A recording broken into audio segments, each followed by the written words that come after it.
Hey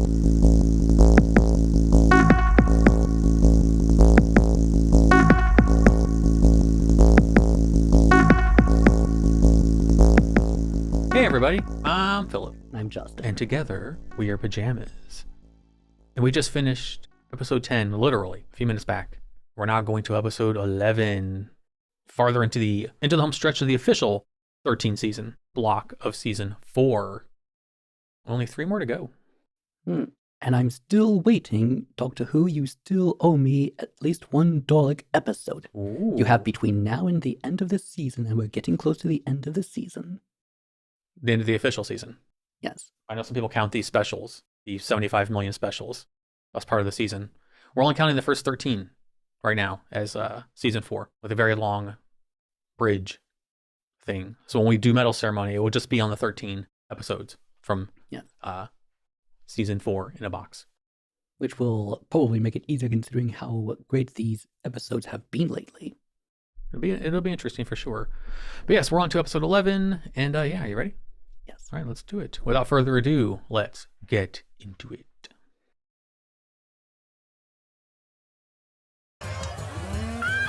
Lovely! You got red hair. The reading's free for red hair.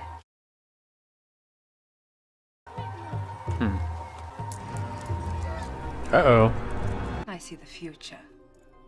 Tell me the past. Hmm. When did your lives cross? Pop in and see Mr. Chowdhury. Sister Zet can introduce you. I'm going left. If you don't like it, get out and walk.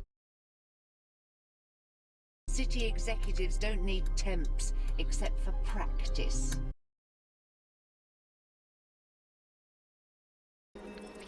Turn right.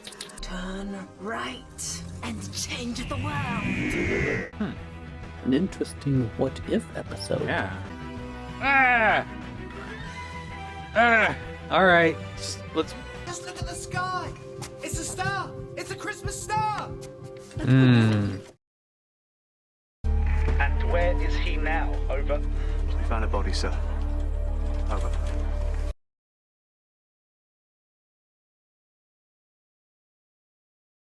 The doctor is dead. Must have happened too fast for him to regenerate. Didn't say his name. Could be any doctor. I came so far. You're doing it now. What is it? What's there? Did someone put something on my back? Sounds impossible, but the entire hospital Wow. has vanished. Season 3, episode 1. It exists. It's not been destroyed. There's no wreck. The only person left alive is medical student Oliver Morgenstern. Martha, Martha Jones, and she died. At least you got I thought you'd hit the roof. I'm just tired, Donna. To be honest, I've given up on you. Further report just in. There was this woman who took control. Said she knew Sarah Jane Smith. Magazine. Her body was recovered from the hospital late this afternoon. What are you doing for Christmas? What am I what? I think you should get out. You and your family don't stay in London, just leave the city. Right, old posh. I said you were lucky, didn't I always say my lucky star? The object is falling on central London. I repeat, this is not a hoax. A replica of the Titanic is falling out of the sky. We're getting Dang. from the Gwynedd. It's supposed to be out there, sir. It is, it's gone. London's gone. 7 million people in need of relocation, and now France has closed its borders, so it's Leeds or nothing. Pop your clogs on and go, Pete, whip it! Sweetheart, come on, you're not going to make the world any better by shouting at it. I can try. Room for all. Welcome. In you come. I thought this was our house. Yes, many people's house. Wonderful. In. I'm here with my wife and her sister and her husband and their kids and their daughter's kids. 50 billion quid in financial aid. God bless America. America is in crisis. 60 million people have dissolved into fat, and the fat is walking. Oh. The fat has come to life. There are reports of spaceships over every major U.S. city. Damn, full-on invasion. You crazy or what? It's this Atmos thing, it won't stop. It's like gas. It's Oh, toxic. Atmos, Sweat damn. I have Died underneath the Thames on Christmas Eve, but you were meant to be there. Needed someone to stop him, and that was you. You made him leave. Mm-hmm. You'll have a long wait then. Not really, just 3 weeks. How much did your grandfather still own that telescope? You're gonna die. In this world. She'll be alive in the other one. Is the new law. England for the English, etc. They build labour camps. I know. Oh. But Labour doing what? labour camps. That's what they called them last time. Mm-hmm. I suppose I've always been a disappointment. Yeah. Look. Mm. There.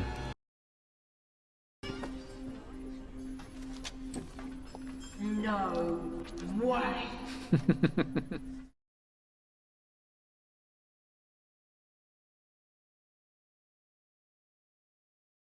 What is it? We don't know. Oh, thanks. Beat off time. You told me I was special It's like reality is just bending round you. because of this thing. No, we're getting separate readings from you. Why? What can I do? How do you know it's gonna work? Yeah, we don't. We're just guessing. Run up to myself and have a good argument. I'd like to see that. Activate loads. This is Sutton Court. I'm half a mile away. I'm half a mile away.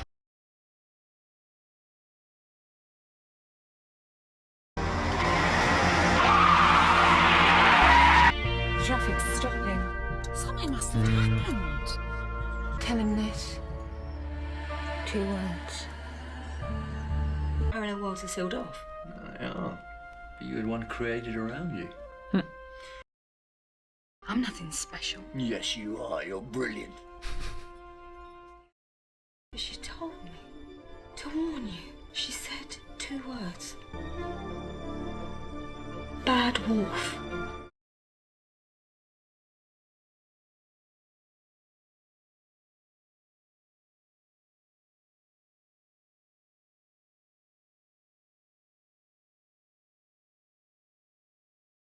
Ugh.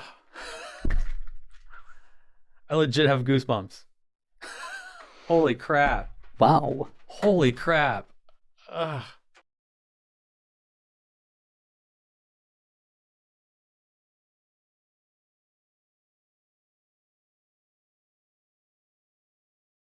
Wow. This was amazing. Yeah, it was. It reminded me of something like It's a Wonderful Life, except that you're still alive. Yeah. In a parallel world. It shows how interconnected people can be, that even one simple change can alter an entire world. By extension, a whole universe, actually. Yeah, Donna not getting the doctor to leave. And the Spider Queen episode All of changed those. everything. Yes. Wow. Don't underestimate yourselves. You might not be as ordinary as you think. You may have universes being parallel to you and not be coincidence. Donna is more important than any of us realized, and has been since birth. Who are you and what will you become? There was a lot to unpack in this. And we saw Rose come back. Do I need to give you a drink for that? Just one scene. She was tolerable otherwise. When Donna was like, "You and him weren't, were you?" And Rose is like, I'm like, "No, you weren't. No, you were not. Ever. Stop it." That's all I'm going to say. I'm not going on the Rose rant. We are almost 2 episodes removed from the Blonde Menace. I'm not. Nope. It was a flash from the past. Bad Wolf is back. Yes, holy shit. And well done on including it on the banners, on the TARDIS, on everything. Like, wow. I didn't expect to see that back. Yeah, way to call upon the a previous big bad. Now, granted, last time I got my expectations too high for it and it wasn't what I thought. So last time we had Bad Wolf, this should make you happy. Because what did Bad Wolf bring with it? The Daleks. There you go. So you're getting your wish. Saving the best for last, are you, Doctor Who? I mean, it is kind of a retread on paper from season 1, the finale, the last few, with Bad Wolf and the Daleks and all that stuff. But apparently whatever they're doing has the power, the darkness or whatever, has the power to extinguish all the stars and all the universes. Yes. I was wondering when we were going to transition into the the final. That's every season so far has had a final clash. This was the build-up, was her trying to warn the Doctor that Bad Wolf is coming. Yes, I actually suspect that this is this world's version of Destiny. That, yes, it seems that it's all focused around Donna, and Rose sees that, and the Doctor is also beginning to see that. Yeah, so are we. That was just crazy, like the domino effect of Donna not being there and the Doctor dying. And all that it took was for her to simply go in a different direction. Yeah. Literally. Yeah. So not only don't underestimate yourself, don't underestimate your decisions. Yes. They may be more powerful than you think. Despite how seemingly insignificant it may be. The butterfly effect. Yeah, there you go, exactly. Yeah. You guys want to jump to my notes? Yes. Because they're 3 pages again, almost 4. These have been very profound episodes. Yeah, I think it'll be easier just to talk about the episodes since I usually take my notes in a linear fashion. Might just be easier to digest it this way instead of just like jumping all over the place. Philip's notes. So apparently, in this little like part of the world, wherever they're at, there are free ginger readings. Yay! I was suspicious when I heard that. It signaled to me that she wants particularly her to go in there. And she'll do whatever it takes, even having it for free, which then made me suspicious. What fortune teller charges for free? A bad one. One that has... One with ulterior motives. Exactly. So she gets her reading, and like, it also makes you wonder who this lady is. What is her connection to Bad Wolf? Because she was supposed to subdue Donna into this other reality, so that Bad Wolf could. Yes. I mean, because it's easier. I mean, if you're going to take over a universe, why not start with a universe that doesn't have the Doctor in it? Yes, it is something to consider because she could have simply have picked anybody. All right, she doesn't want to. All right, how about picking that one? If all she's doing is looking for a host for this insect. Yes, exactly. Which means that there's something else behind this, probably. And there was, yeah. And then, so yeah, she gets this thing attached to her. She's in her new reality of turning right. Interesting that some people could kind of see it but couldn't. Like, it's there but not there. Like her one friend at the Christmas party. Yes. Or Christmas get together thing was like, it's like something's there, but I just can't see it. I thought that was very intriguing. Like, as if they're psychic or have some sort of instinctive sixth sense that there's something not right somehow. Especially people who've had psychic training, like we've seen in the past. Something that makes you wonder then, because if Donna has the power to bend reality the way she does, but other people are able to see kind of through the veil. So maybe, like you said, maybe some people are trained. Maybe some people can see through the veil easier than others. So it's very interesting, very intriguing to think about. And then, so they're having their little party, and the Spider Queen's star flies, and Donna's not on it. Yes. There's so many references to previous episodes. Oh, yeah. And eventually, the Doctor sacrifices himself because he doesn't leave because Donna's not there to tell him to stop, to be the conscience of the show. And the Doctor without a conscience is a dead Doctor. So from here on out, in this world, there is no Doctor. When you think about that, it's like, holy shit, everything that happens actually happens. Nothing gets stopped, which we'll get into. And then we see Rose. Mm-hmm. She's back talking to Donna. And she was like, I came so far. And yeah, the doctor dies. The rest of it is like, what if the doctor wasn't there? Because Donna wasn't there. Yes. And this domino effect. Yes, we have to consider the other episodes, the other invasions that happen afterwards. Speaking of, Donna is getting fired because her employer, most of her business was on the Thames. Mm-hmm. You know, and it's flooded. Mm-hmm. And, you know, he can't do his business, so she loses her job and the hospital disappears. Season 3, episode 1. Introduction of Martha. See, this is what's cool about it. Donna's one meeting on that Christmas invasion episode was so impactful. It completely eliminated not just the doctor, but eliminated the companion. Martha going through her whole life not knowing the doctor. Well, yeah, she died. Yes. And she died on the moon. So yeah, that's just crazy. Like that "Oi slap" episode, the ramifications. Like, I want to hope that this was written as like some like big brain. The if you've seen It's Always Sunny, one guy has that board, the tack board with all the things on it, all of like those strings going everywhere. That's what this feels like. It's like, okay, we have this from this and this and this and this. Again, a really cool way to interweave past stuff. They've done it in the past, but this is on a huge level, an interdimensional level. It's like, holy crap. So yeah, the hospital returns. Oliver is the only person alive now because Martha sacrificed herself. So it's no Martha. You know, Doctor's dead. Doctor never learns all the lessons he learned from Martha. Doesn't grow. And then Sarah Jane. Doctor's not there to stop it. Only Sarah Jane's there. She couldn't match up to them. So much death whenever the doctor is around. Well, there also is when he isn't around. Yeah. And then Rose visits Donna again. Says, what are you doing for Christmas? Why don't you and your family get out of the city? And so she has that raffle thing, and she wins and goes to that really nice bread and breakfast or whatever. And the Titanic crashes into Buckingham Palace and explodes like a nuke and wipes out London. Mm-hmm. Holy crap. Like, London's gone. So essentially, they're refugees. Yes. And they're assigned Leeds. Mm-hmm. And they go there. We get the line, you're not going to make the world any better by shouting at it. I can try. Yes. And yes.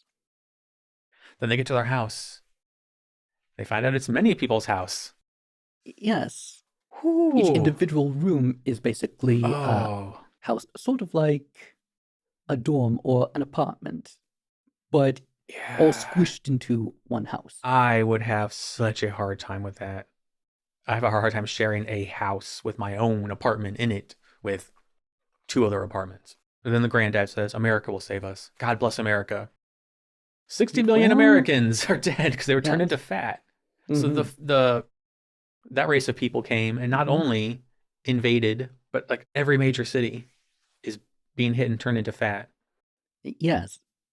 Which, understandably, well, there cannot be no relief money because they now need to give it to themselves because of all of this. Yeah, I forget.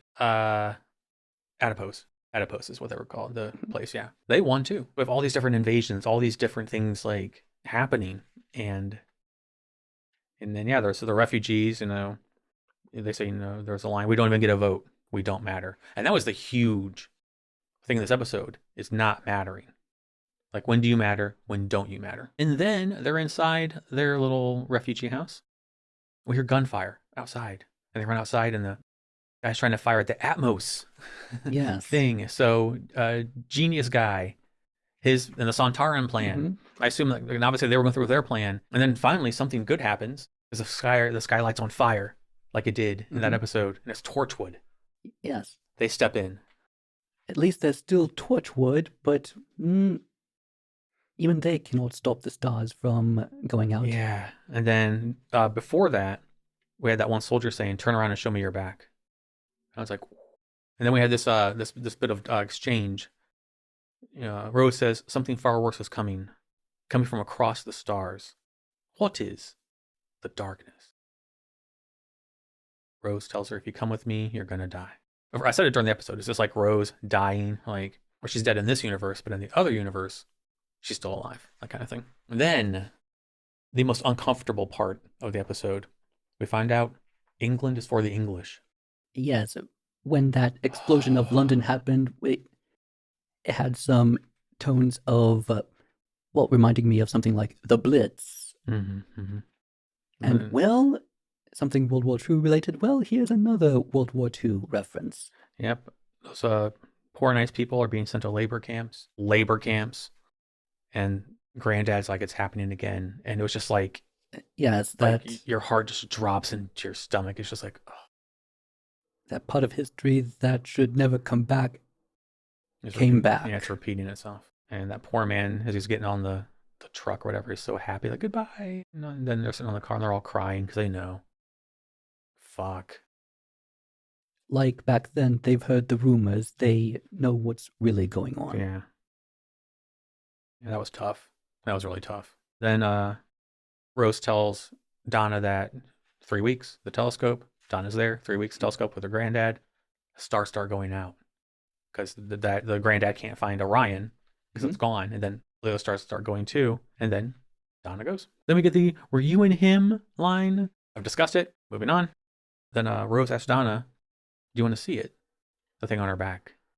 I'm like, not really. No, but I wouldn't want to, but I would probably think I don't want to, but I have to. Yeah. Like better to know or not know. Yes. It's that sort of thing. Yeah. Then it's a giant beetle on her back. And it feeds off time by changing time. And then Donna asks, "What is it?" And Rose says, "We don't even know." I find out that there are readings on Donna. And she's like, "Yes, I got this thing on me. It's because of this. I'm not special. I'm no one special. I'm no one important." And Rose tells her, "No, there are separate readings coming from you." So we start really delving into this. Donna is way more important than we realized. Than she realized. It's going to be very, very interesting to see how that manifests itself in later episodes. If a giant insect were to be on your back, would you want me to inform you of it and then try to remove it? Or should I simply try to bat it off and then you'll find out about it? It depends on what the situation is. If we are living in our own house comfortably with a nice amount in the bank and we're financially secure and we're happy, and fuck it, leave it on my back. Because I was wondering, well, realistically speaking, there may be an insect about the size of a fist. If I see it on your back, I wouldn't want you to be shocked or startled, but at the same time, that thing's going to have to get off of you before it makes itself known to you. Should I say, don't move, and then that, or is that only going to unnerve you?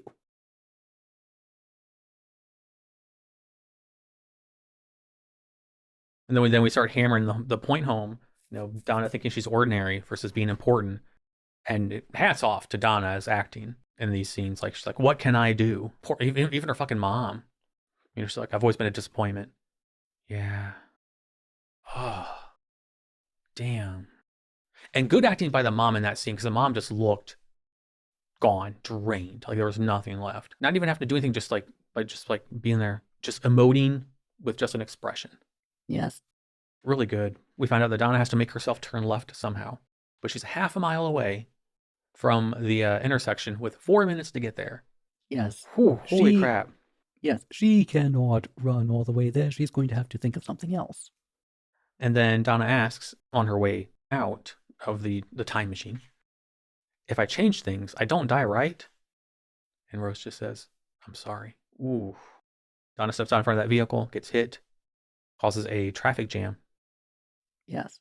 And other Donna sees it as fate, that I'm not going to wait in that. So, yes, going left. Knowing herself, she wouldn't have wanted to have to deal with that, and so she turned left. Yeah. And then as she's dying, because Rose knows that Donna in the fortune teller place is seeing all of this like a movie. She says, when you see him, tell him 2 words. And then Donna references the she, the her. Doctor's like, who is it? I don't know. What did she look like? She was blonde. Mm-hmm. What was her name? I don't know. But she did say something. 2 words. Bad Wolf. Ugh. And I had goosebumps. Legit goosebumps. And he ran out, and yes, that is everywhere. Wolf all over its back. And that is all for my notes. Everything else are for my patrons over on Patreon. Now you understand why it was just easier to go to the notes, because it was just so much easier to talk about it in that fashion. This was really fucking good. Like, the last few episodes have been fantastic. Yes. Yeah, just so well written. So well written. You saw who wrote it. Yeah, it's stuff like this. It's cool. Because I remember when I was talking to TJ, he said I think he started in season 4. That's when he first started watching Doctor Who this season, if I recall correctly. I'm glad we watched it from season 1 of the revival. Because we get to this, we have all these seasons of lore to call back on. It makes this episode that much more powerful and that much more holy shit. And the context helps. Oh yeah. And I'm glad we didn't give up. When I was really like, I don't know if we talked at the end of season 2, I was like, I don't know if it's my thing. But then you get to episodes like this, and the last we watched, but especially ones like this, where it's like, okay, I'm glad I stuck with it because this is really good storytelling, and it's using stories that we've already visited to tell the story in a non-congruent way. Yes, it makes it much more impactful. Yeah, so I will say that I'm glad that we stuck with it, and stuff like this makes it worth it. Even if you get like marker face and all that stuff like that, eventually you get to the good stuff. Definitely look forward to where this goes in the next 2.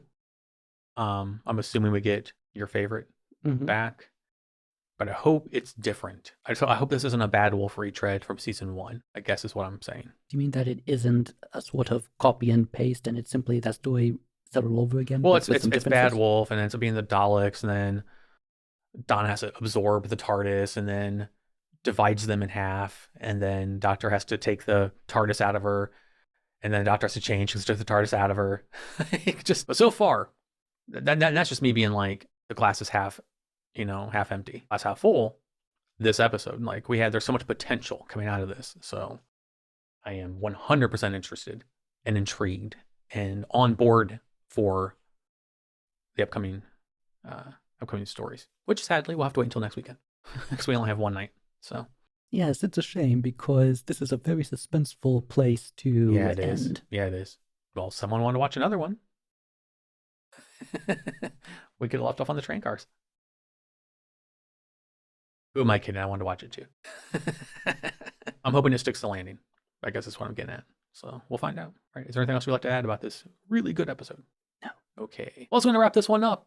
As always, I don't have a fancy outro, so I'll simply say thank you for watching, and we'll see you in the next one. Until then, goodbye. Goodbye.